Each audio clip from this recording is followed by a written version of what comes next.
Hi everybody, welcome to another makeover. When I picked this dresser up, I thought that would be a quick restoration. But as soon as I started working, I realized there was something really wrong.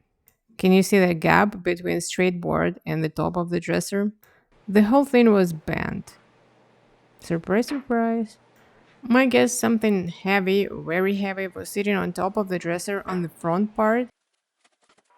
The top of the dresser was in bad shape, there were lots of scratches, and my first thought was to flip the top, but the veneer inside of that board was a sub veneer and it wasn't pretty at all. I flipped the dresser upside down, and then I found out that not only the top was bent, but the whole frame, the front part of the frame was bent. And I can tell you right now that for me, that's a worst case scenario. Like, I can deal with broken pieces, with some missing veneer, with scratches, and all that stuff. But to straight up the dresser without rebuilding it completely, that's quite challenging. But if you've been watching me for a while, you know that I'm stubborn. To get to the frame, I took off the bottom board and then I sprayed the frame and I sprayed the top of the dresser with some water and I put some weights on it. I left it like that and I started working with the drawers. First, I took off all drawers bolts. The bottom panels of the drawers needed my attention, especially that one. It was completely destroyed. The plies on this plywood panel split it because of the water. I think someone left the water inside of the drawer and that was hidden under the paper. First I thought I can save this one because I always try to save as much as I can of original wood or plywood, whatever. I took up the panel and that was quite challenging as well because of the amount of staples, nails and brad nails they used to secure the panel in place. It took me about half an hour or something. And that's one of the reasons why I'm trying to save as much as I can of original plywood panels and stuff like that because sometimes it takes like ages. I measured and cut a new panel out of a 1/4 inch plywood that was the thinnest plywood I could find in my local hardware store. But surprise, surprise, they used a thinner plywood like 1/8, and that was impossible for me to find.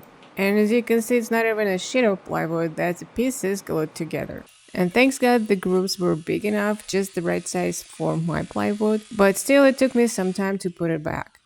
And the reason why I'm telling you about all my stumbles and surprises instead of showing a perfect ideal picture, because 2 years ago when I thought about starting furniture flipping, I was watching lots of videos, especially those trash to treasure, and it looked so easy peasy to me.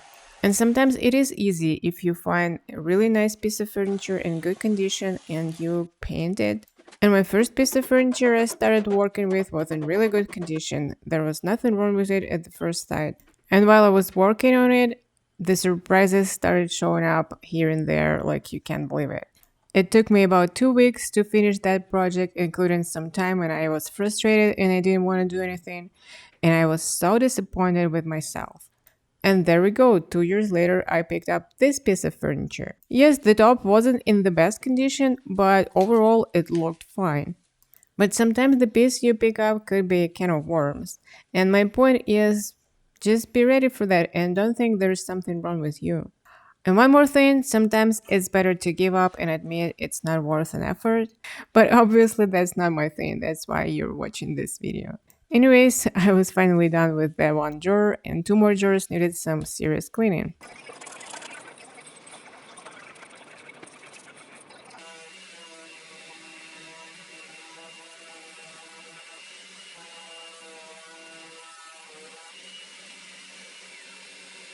To refresh the panels I just sanded and cleaned, I applied one coat of shellac.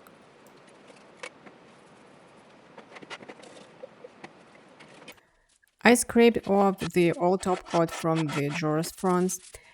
For some stubborn areas, I used my chemical stripper. There were dents and scratches on almost every drawer, so I took my iron and a damp cloth and I tried to steam them out. And I was able to get rid of all of them, almost all of them, except a couple very deep scratches.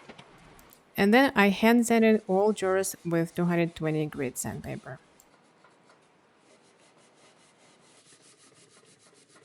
The last step, I applied Black Forest Furniture Monocoat to all 7 drawers and to all drawer pulls.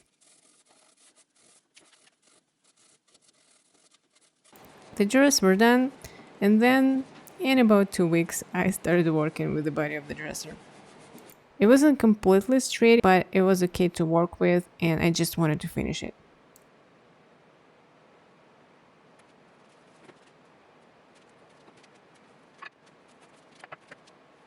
Those boards with the wheels on it, they were part of the dresser frame. One of them was broken and someone put those brackets to save it, so I had to unscrew those brackets and glue the board. And while I was doing it, my mom called me from Belarus and she was accidentally involved in my furniture flipping video. To remove the old finish from the body of the dresser, I used my chemical stripper.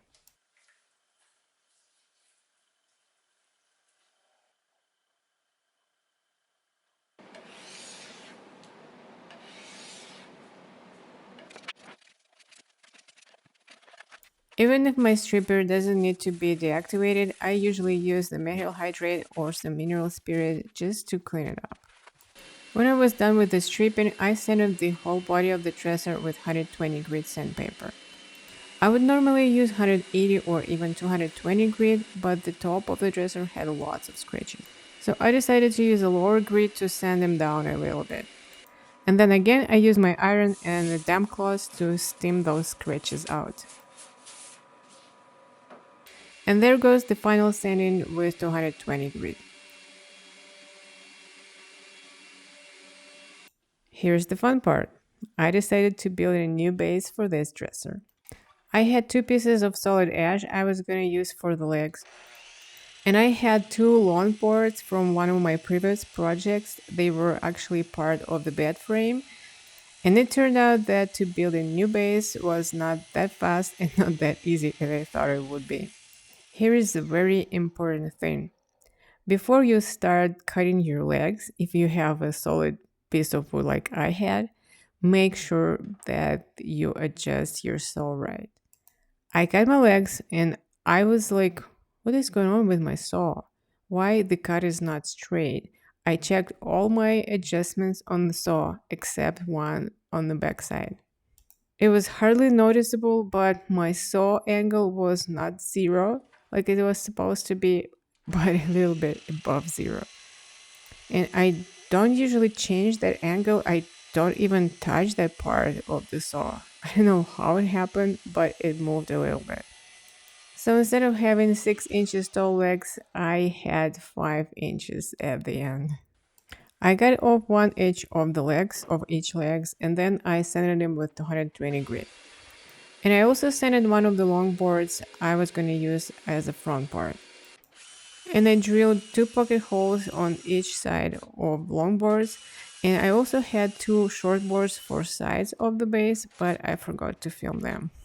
And the hardest part was to screw the legs and the boards together because I'm probably not strong enough and my screws didn't want to go right into the legs because the legs were made out of ash and it's kind of hardwood.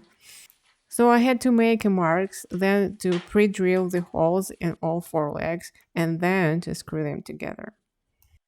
And don't get me wrong, I'm not complaining, but I just want to be honest with you. It takes time. That was my first time, and it took me about 5 hours to build a base. And not only because I had to adjust and readjust my saw and then pre drill the holes, I had to rescrew, readjust the base so many times. So by the time I was done, I didn't want to do anything else with this base. Oh, I didn't mention before that my plan was to do some groups with my router, but by the time I was done, I decided no, I'm not going to do anything else here. Maybe it was because it was the first time, and I wasn't born with that skill to build a base. Maybe the next one is going to be easier and faster. And again, the reason why I'm sharing it with you because I don't want you to underestimate this whole process of building the new base, but at the same time, I don't want you to be scared of it. And if it takes the same long time for you to build the base, don't worry, you're not alone. Finally, when the base was done, I screwed it to the body of the dresser. And even if my dresser was not straight enough still, I was hoping that the base is gonna hold the thing together. But guess what? Of course, it didn't happen. It would have happened if the dresser wasn't that long. But in this case, I had to add one more leg in the middle, like an additional leg, supporting leg. Yes, I should have thought about it beforehand, but I didn't. I wanted to secure that leg in any possible way. That's why I drilled the pocket holes on the sides to be able to screw that leg to the bottom board of the dresser. Then I glued this leg to the base and I let it sit over the night.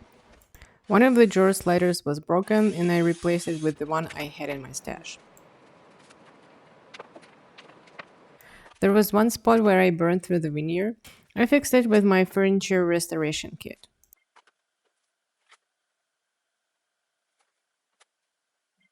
Next morning, my glue was completely dried and I screwed the leg down to the bottom of the dresser and off camera to the base. To match the color of the dresser, I stained the base with two different types of stain.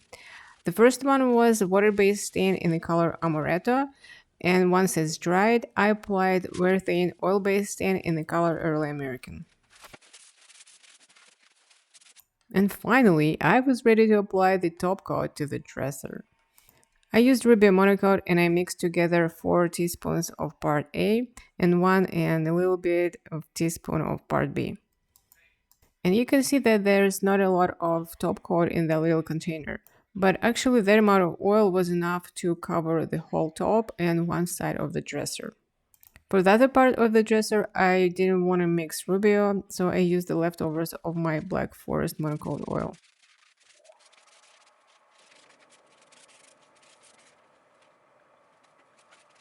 I left Rubio dry over the night and then I scabbed it with a gray pad.